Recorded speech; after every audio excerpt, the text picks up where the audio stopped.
Yang lebih menyesatkan lagi begini, Bu.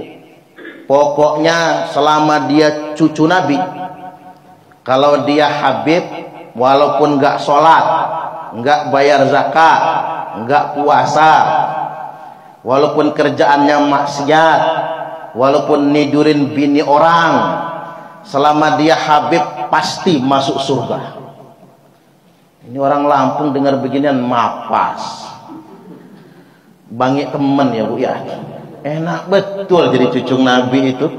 Walaupun nggak sholat, nggak puasa gitu, nggak zakat, kerjaannya maksiat, sampai meniduri bini orang, tetap masuk ke dalam surga walaupun berzina. Nah, doktrin ini menyebar. Bahkan ada doktrin begini, walaupun antum tidak sholat, tidak puasa, tidak bayar zakat, selama antum jadi muhibbin, cinta sama Habib, masuk surga. Jadi orang yang nggak pernah sholat, nggak pernah puasa, kerjaannya maksiat, berzina, narkoba, yang penting dia cinta dengan Habib, jadi muhibbin, maka masuk surga. Ini lebih sesat lagi kan?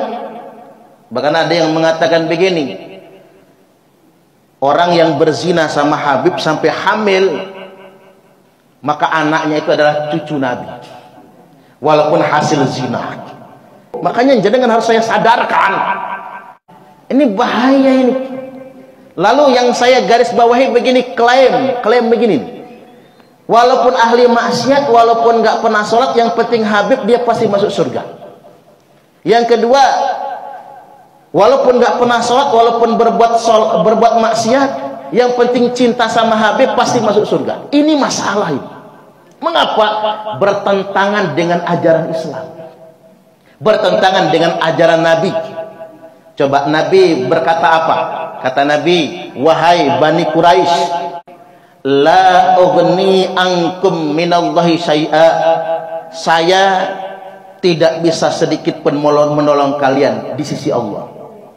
Wahai Bani Abdul Manaf, la ughni ankum minallahi syai'a, saya nggak bisa nolong kalian kalau kalian tidak bertakwa. Wahai Bani Abbas bin Abdul Muthalib, ini paman Nabi, la ughni ankum minallahi syai'a, saya tidak bisa nolong kalian.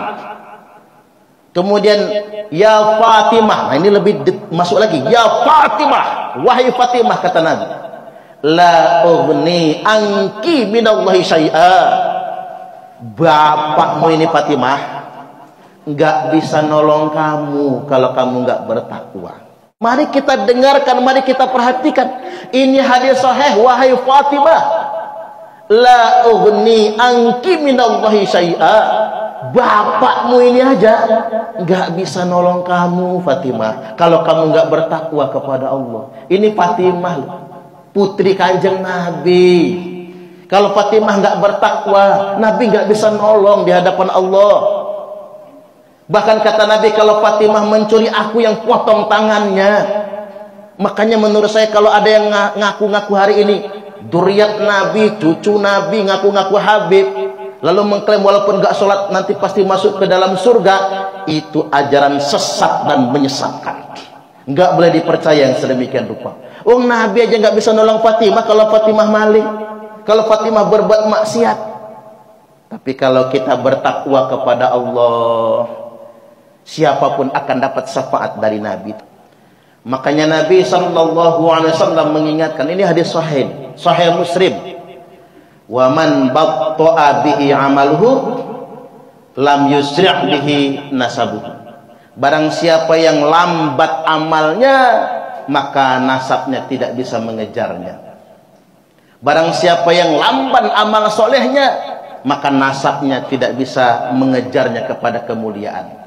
Kalau dalam bahasa kitanya, walaupun anak presiden kalau nggak soleh, walaupun anak kiai kalau tidak soleh, walaupun anak nabi kalau tidak soleh, nasab tidak bisa mengejarnya. Artinya dia tidak akan mendapatkan kemuliaan. Ini ajaran Islam.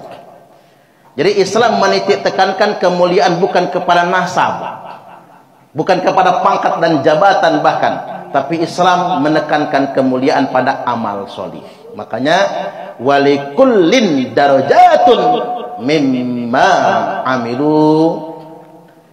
Tiap-tiap orang itu derajatnya tergantung dari apa yang mereka amalkan. Tergantung perbuatan masing-masing. Nah, ini saya sampaikan begini penting karena memang Islam itu membersihkan kasta-kasta. Jadi jangan sampai kita mengajarkan Islam malah menciptakan kasta baru, klan istimewa. Islam itu menghapus kasta. Kasta itu apa? Klaim kemuliaan berdasarkan nasab. Nasab tak menjamin kita. Yang menjamin adalah iman dan takwa. Sepakat kira-kira? Soalnya begini, ada yang jualan nasab, ngaku cucu Nabi gitu, mengaku dzurriyyat Nabi misalnya. Mengapa orang ngaku cucu Nabi? Karena kalau ngaku Nabi, orang nggak percaya, pasti Nabi palsu. Makanya dalam peristiwa Futuh Mekah, Nabi Sallallahu Alaihi Wasallam telah bersabda, Innallaha qad adhaba ankum ubiyatal jahiliyah wa ta'azumaha bi abaiha.